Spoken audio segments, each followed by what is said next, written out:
Hello, Namaskar. This is Firstpost and you're watching Vantage with me, Palki Sharma.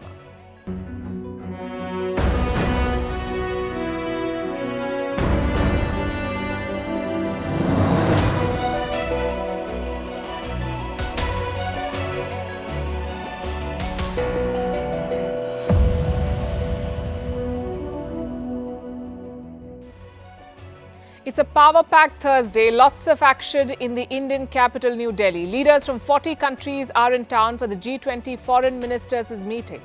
On the sidelines, India spoke to China, Russia and the US among others. This is being called the golden moment of Indian diplomacy. To lead a grouping that first came into existence after the Asian economic crisis 25 years ago, can India steer the world out of another crisis though? The war in Ukraine is only intensifying. Despite Prime Minister Modi's appeals, the divisions in G20 prevailed today. There was no joint statement and no family photo. And yet, it's a moment of triumph. We'll bring you a special report, the backstory of India's big moment. Also on the show, after a zillion conspiracy theories, the US says there was no foreign hand in the Havana syndrome. In the UK, millions of children are going hungry. And in Romania, the Prime Minister has a new advisor, an AI bot called Iron. We'll bring you these stories and more. First, the headlines. India's Supreme Court orders a probe on the Adani case. The company's stocks had crashed after American group Hindenburg accused it of short selling. Adani has welcomed the probe. He says truth will prevail.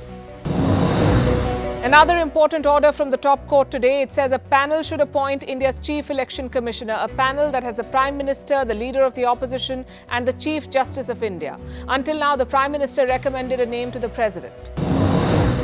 In Ukraine, the battle for Bakhmut reaches a critical stage. Kiev says its forces are hanging on to their positions amid relentless attacks from Russia.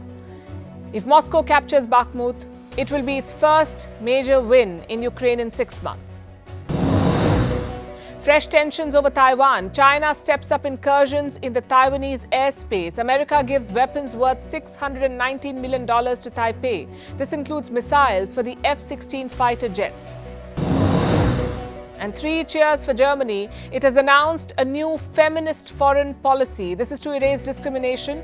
Berlin will lobby to ensure women's concerns are more in focus and women are better represented.